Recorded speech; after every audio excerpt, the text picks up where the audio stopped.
This week in Motor Week, Richard Hammond discovers the delights of the latest coupe from Vauxhall. Elisa Portelli gets sporty in the new Toledo V5. And will the American Le Mans return to Silverstone?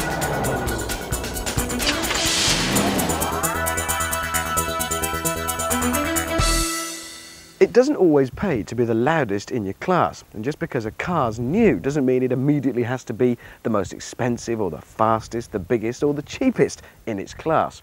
At least that's what Vauxhall would have us believe when it comes to the launch of this, the new Astra Coupe, their new entry into the ever-burgeoning lifestyle-led coupe market. If you approach it stealthily and catch it by surprise, particularly at the rear, there's something of the glamorous Volvo C70 coupe about it. I don't know what, it might be to do with the way the rear pillars meet up with the bodywork or perhaps the shape of the glass, but it does. And that's a good thing because Vauxhall are positioning their new coupe right in the middle of the market, so it's neither a big glamorous coupe nor a pocket rocket like the Ford Puma. Don't let the rather conservatively designed exterior fool you, because inside they just go crazy. There's a huge range of options to choose from. If you go for leather, you can pick from 3 different colours, or you can even have this, let's say, striking is the best way to put it, Alcantara and leather mix. Then you can specify the colour of the centre console. You can have this finish or a kind of bronzy one. Then there's your dials, black or white. Then there's surrounds on the dials. They can be aluminium or chrome. And there's all the bells and whistles in here too. We have all the toys we need to keep us entertained on a long journey. So we've got a CD player as standard, air conditioning, of course. And as a rather expensive optional extra, this full colour screened interactive satellite navigation system. There's certainly no shortage of kit in here. And once you've specified it up to the way you want it, it will probably be more or less unlike any other you meet.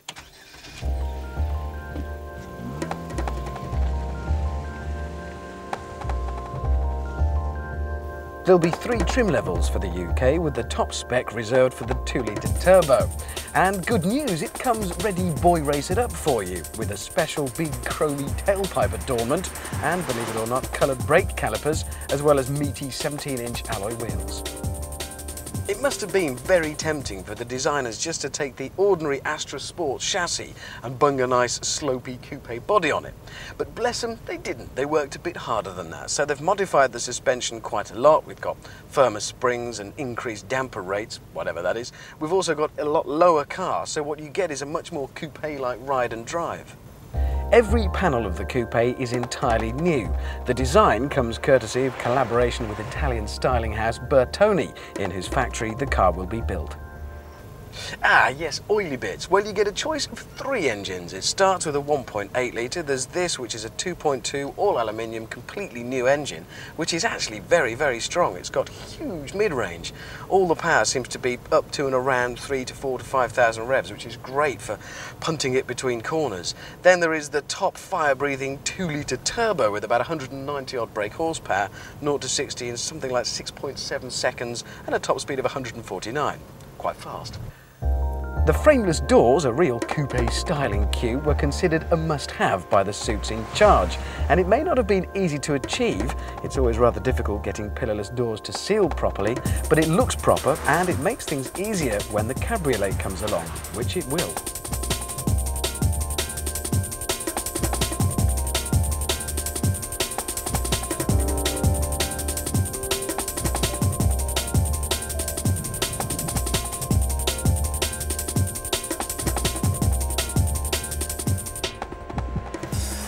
You know, I think they're right not to try and set the world on fire with their new coupe. If you want to be glamorous, buy a Fiat coupe. If you want to zap around town at high speed, buy a Ford Puma.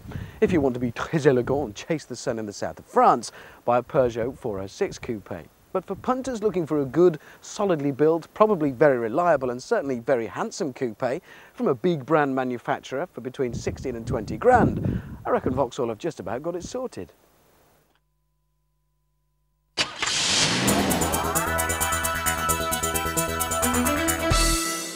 In the past, Seat had, well, they had some cars, but that was it. Absolutely nothing to write home about, apart from bad build quality. But over the past few years, we have seen a major change in what was once a small brand.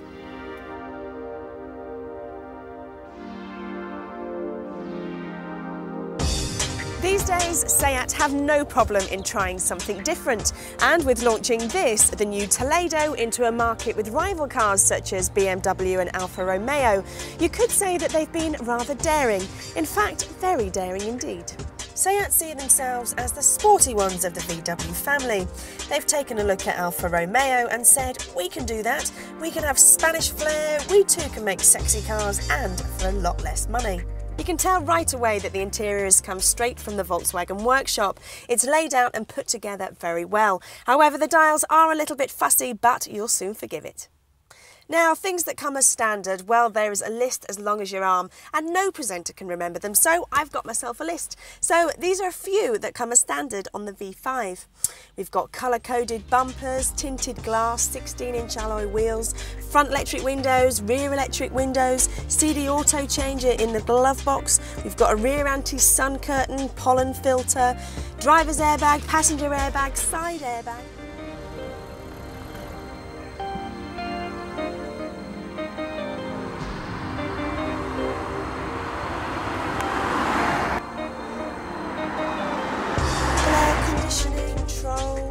Remote opening of petrol flat, that's a good one. Boot light, cruise control. We've got height and depth adjustable steering wheel. On the road, you may not think this has the same presence as the Alfa 156, but it does turn heads and it's a superb drive. This is the 2.3 V5, and what a fantastic torquey engine it is. It'll get you from 0 to 62 miles an hour in just over 9 seconds.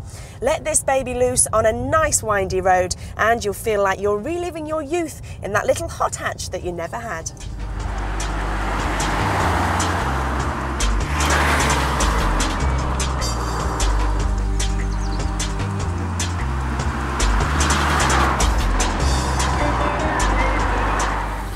Is a car that wants to be driven. You can push it hard in every gear and hear the growl of the V5 engine. The suspension is firm and sporty, which makes for excellent handling. All of Seat's cars have been through a complete change thanks to a good partnership with VW. The Ibiza is hotter than it's ever been, and their latest edition, the Leon, has a four-wheel drive system on top of the range models, so it looks like they stand a good chance of outgrowing their owners.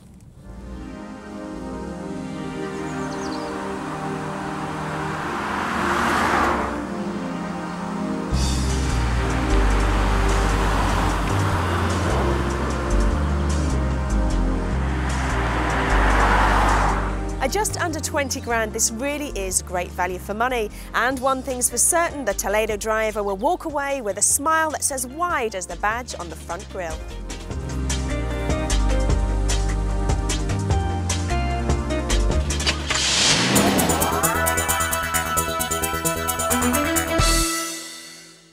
Two cars, one a small hatch, the other a small race car developed for the road. An odd choice to test together, you might think. What have they got in common? Well, quite a lot. For a start, they both cost about 13 grand. They're both built with driving in mind.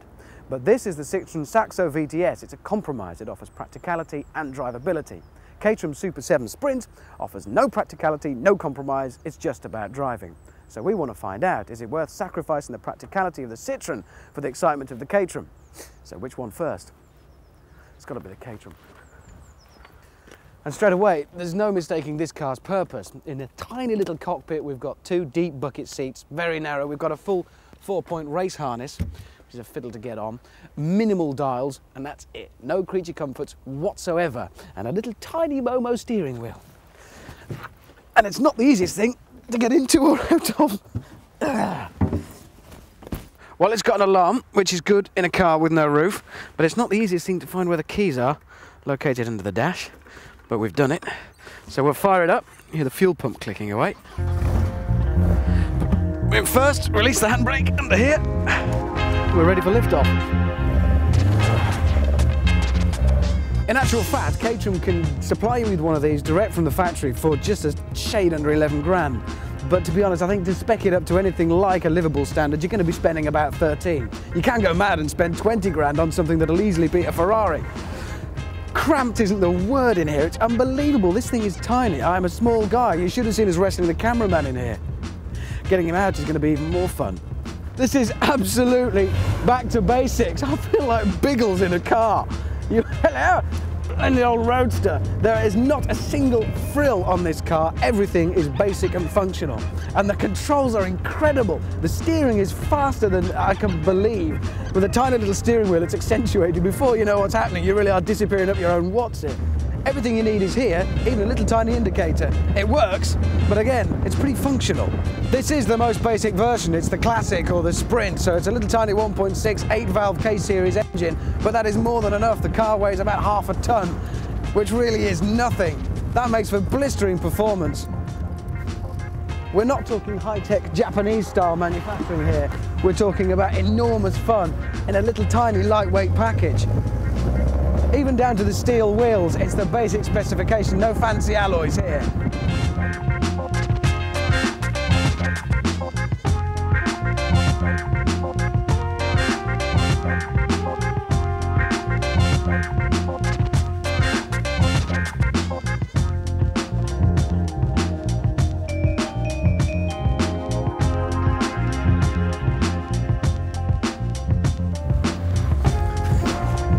There's no doubting it is enormous fun, but any car that you can't even get out of without a set procedure. I'm only a small guy. For 6 footers, it's impossible to wrestle your way around. Practical, no. And as for the procedure for getting into our more sensible little sporting friend, Citroen Saxo, well, it consists of this, and then this.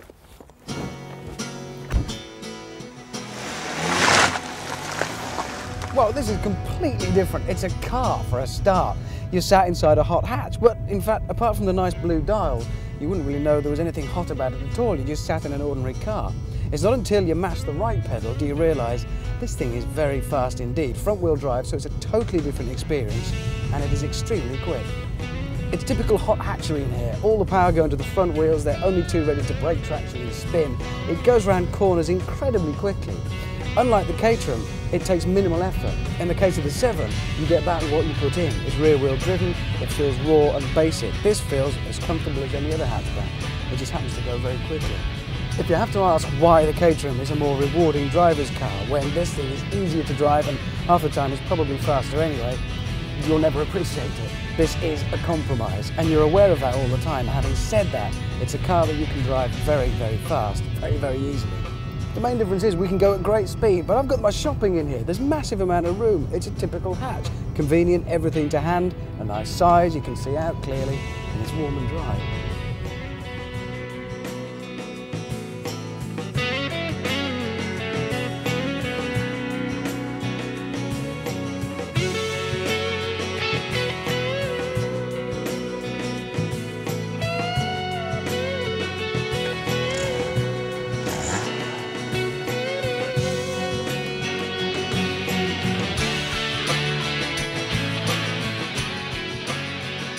So decision time, what do I go for? They both cost about the same. Do I choose Citroen Saxo VTS with its optimum compromise between driving pleasure and practicality, or the no frills, no compromises Caterham?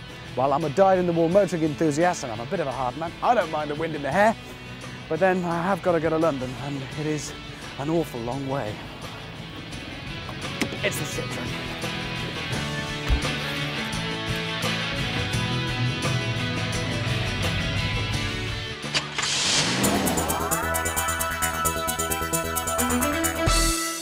If you went to the Days of Thunder weekend at Silverstone recently, you would have enjoyed the debut UK appearance of the multi-million-dollar American motorsport spectacle. There's a good chance that American Le Mans could be a yearly event, so here's a chance to bone up as to what the sport is all about. American Le Mans has taken the Le Mans series from France, as we know it traditionally, and added the colour, razzmatazz and dancing girls and glitz that Americans are used to, and taken it around the American circuits of the US of A. Now we're into a situation where it has such worldwide coverage that they wish to bring the series into Europe, and we're looking for two leading European circuits, and Silverstone was the obvious choice. I think racing in America is very different from racing in Europe. It's, I think that their attitudes towards racing is very different. It's a little bit more relaxed. It's more about racing and less politics, I guess.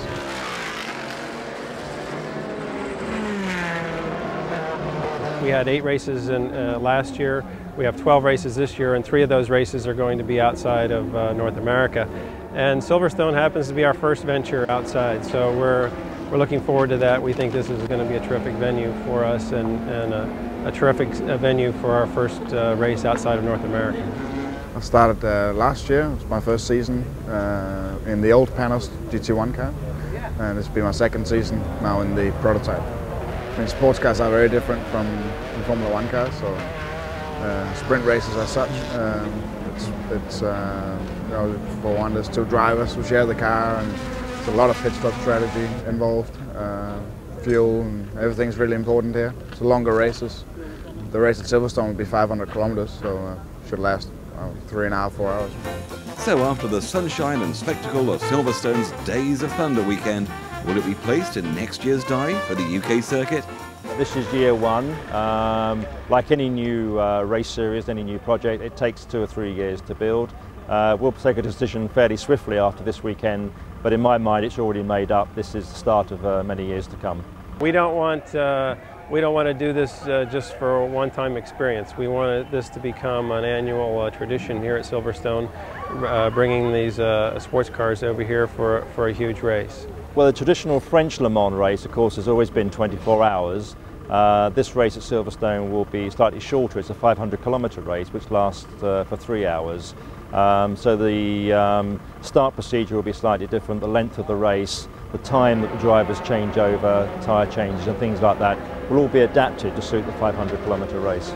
Britain has a good following of GT style of racing, and of course many Brits travel across the channel to the Le Mans 24-hour race every year. So there's already a good database of GT understanding, following and the Le Mans understanding. So we're hoping to attract those people to Silverstone.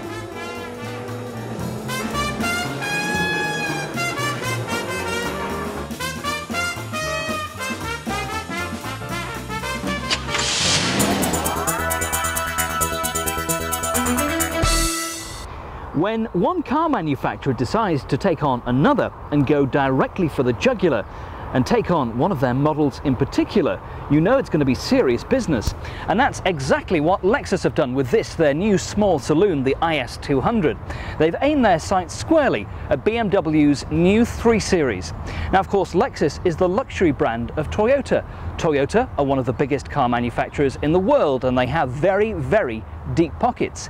Even so, Lexus still need to come up with a good car, and I think they probably have.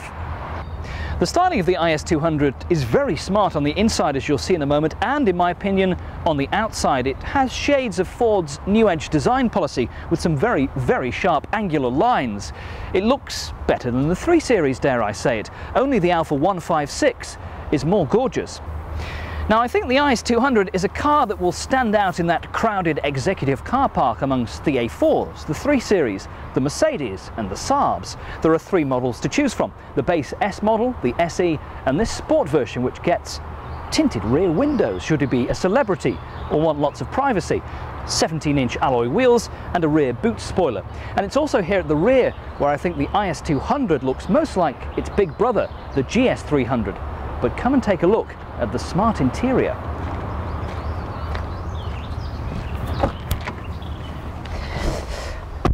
Inside, it's very smart with some really striking features like the dials designed to look like a chronograph watch. You want to reach out and grab it and rotate the bezel, which of course you can't. You also get drilled alloy pedals, alloy gear lever, leather and suede effect seating, and a very smart pop-up satellite navigation system. Almost everything is standard on all 3 models, including climate control, a quality audio system with CD. Only the satellite navigation is an extra that will cost you £2,100, which isn't bad. Now, of course, the IS200 is all about driving ability and fun, and it doesn't disappoint. Lexus knew that they had a tough job to come up with a car that could take on the new 3 Series. So firstly, it had to be rear-wheel drive. They've given it double wishbone suspension and wide wheels and low-profile tyres for optimum handling and braking. Lexus spent a long time developing and tuning the IS200 for European roads, testing across France, Britain, Belgium and Germany. They worked hard on an ideal weight distribution, putting heavy objects like the battery and fuel tank towards the centre and moving the engine back behind the front axle line. It's very interesting that Lexus decided that the engine for the IS200 would be a 2-litre straight 6 linked to either a 6-speed close ratio gearbox or a 4-speed automatic. It's the only engine option in the range at the moment. It develops 153 brake horsepower with 144 pounds-feet of torque and is a very, very sweet engine indeed. You need to push it hard though to get the best out of it. It revs very freely right the way round to the 6,500 RPM red line when the limiter kicks in. The market sector the IS200 is in is very, very competitive and dominated by the 3 Series BMW with nearly a 40% market share. Other rivals would be the Mercedes C-Class, Audi A4 and the Alfa 156. Interestingly, the IS200 does not have a direct rival at BMW in terms of the engine size. There's no 2-litre 3 Series. So will there be more powerful versions of the IS200? Well, don't be surprised. When though is anybody's guess. The IS200 uses a fly-by-wire throttle and it just seems to struggle a bit for me low down in the gears until you get it above 3,000 RPM.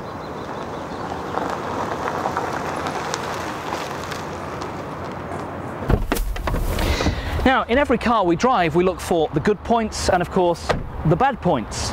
And to be honest, there aren't that many bad points with the new IS200. It's quiet, it's refined, you know it's going to be reliable. It's very competitively priced at between £21,000 and £23,000. Lexus aim to sell around 8,000 of these a year, which doesn't sound unrealistic. It's just a shame it doesn't have a bit more grunt and a bit more power. Who knows, in the future, it may well do. And if it did, it would make the Lexus IS200 into a really superb car.